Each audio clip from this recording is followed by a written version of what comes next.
ఇది నిజంగా sensational.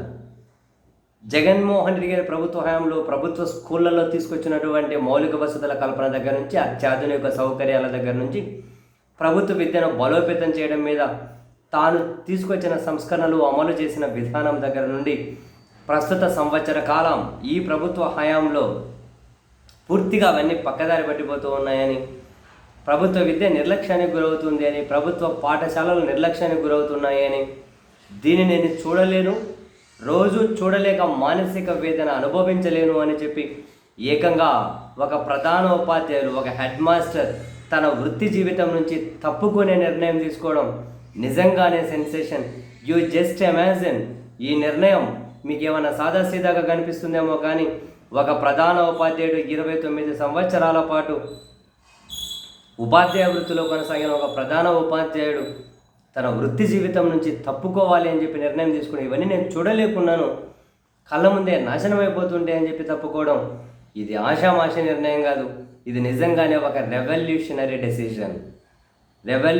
Decision. ఇది మామూలు నిర్ణయం కాదు. సరే, ఆ తర్వాత మళ్ళీ ఆయన మీద ప్రెజర్లు వచ్చి ఇంకోటి వచ్చి ఏదో ఎవరన్నా కష్టాలు చేసి బెదిరించడం ఏమో, తర్వాత ఇంక వేరే రకమైన స్టేట్మెంట్స్ ఇప్పిస్తారేమో, అది తర్వాత సంగతి చూద్దాం. ఇప్పుడు ఈయన ఇంత నిర్ణయం తీసుకోవడం పొట్టి శ్రీరాములు నెల్లూరు జిల్లాలో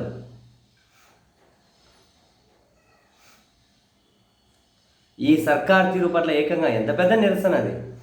శ్రీ పొట్టి శ్రీరాములు నెల్లూరు జిల్లా ఆత్మకూరు నియోజకవర్గం అట చేజర్ల మండలం కోటితీర్థం గ్రామ మండల పరిషత్ పాఠశాల ప్రధాన ఉపాధ్యాయుడు ఎం మధుసూదన్ రావు ప్రభుత్వ విధానాలపై తీవ్ర ఆగ్రహంతో రాజీనామా చేశారు. స్వయాన తన స్వహస్తాలతో రాసి ఆ రాజీనామా లేఖ.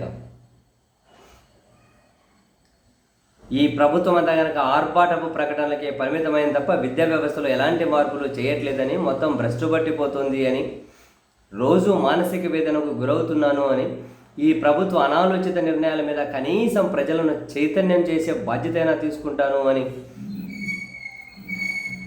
ఆయన నిర్ణయం తీసుకోవడం నిజంగానే విద్యాశాఖ వింత పోకడలు, యాప్ల పేరుతో హాజరు, పాఠశాలలకు హాజరయ్యే వేళలు నమోదు, నెట్వర్క్ సక్రమంగా లేని సమయంలో ఆలస్యం అవుతూ ఉండడం, వీటన్నిటి మీద పై అధికారులు వేధింపులు గురి చేస్తూ ఉండడం, 9:30 గంటలకు హాజరు పూర్తి చేయాల్సి ఉండగా నెట్వర్క్ సక్రమంగా లేక 11 గంటలకు పైగా దానితోనే సమయం సరిపోతూ ఉండడం, ఈ మొత్తం ఎపిసోడ్లో ఉపాధ్యాయుల తప్పు లేకున్నా వాళ్ళ మీద చర్యలు తీసుకుంటూ ఉండడం, ఉపాధ్యాయులతో అన్ని అడ్డమైన పనులు చేయిస్తూ ఉన్నారు.